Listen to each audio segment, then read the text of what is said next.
Group লিগের পারফরম্যান্সে super সিক্সেও ঘরোয়া লিগে ইস্ট বেঙ্গলের জয়ের ঘোড়া ছুটেই চলেছে। সুপার সিক্সের প্রথম ম্যাচে ক্যালকাটা কাস্টমসকে 4-1 গোলে উড়িয়ে দিল ইস্ট বেঙ্গল।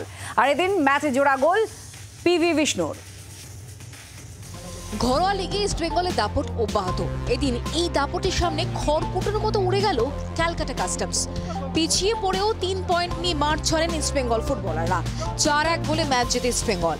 জোড়া গোল করেন পিভি বিষ্ণু। এদিন ম্যাচের শুরু থেকেই বল দখলে রেখেছিলেন ইস্ট বেঙ্গলের ফুটবলাররা, কিন্তু সবাইকে অবাক করে দিয়ে খেলার 25 মিনিটে গোল করে এগিয়ে যায় ক্যালকাটা কাস্টমস। এক গোল হজম করে যেন তেড়ে ফুঁড়ে ওঠেন ইস্ট বেঙ্গল ফুটবলাররা।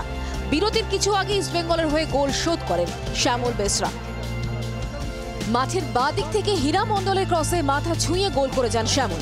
ইনজুরি টাইমে ব্যবধান বাড়ান পিভি বিষ্ণু। এই গোলের ক্ষেত্রে ইস্ট বেঙ্গল ফুটবলারদের মধ্যে অসাধারণ বোঝাপড়া দেখা গেল। আমান সিকের পাস থেকে গোল করে যান বিষ্ণু। দ্বিতীয়ার্ধে 51 মিনিটে দলের তৃতীয় ও নিজের দ্বিতীয় গোলটি করেন পিভি বিষ্ণু। বক্সের মধ্যে প্রতিপক্ষ দলের 3 জন ফুটবলারকে ডজ করে বাঁ পায়ের শটে গোল করে যান তিনি। 71 মিনিটে ডান পায়ের ফার্স্ট টাচ থেকে গোল করেন আদিল আমান। বক্সের থেকে ভেসে আসা এরিয়াল বলে ডান পা ছুঁয়ে গোল করেন আদিল। জোড়া গোল করে ম্যাচের সেরা হয়েছেন PV Vishnu. My family and my girlfriend, all of and my teammates and East Bengal fans, I'll dedicate for fans. So your girlfriend is in Kerala or in Calcutta? In Kerala. ঘরোয়া লিগে দুরন্ত ছন্দে থাকলেও এখনই লিগ জয়ের স্বপ্ন দেখছেন না east Bengal coach Binu George. Match ধরে ধরে এগোতে চান বিনু।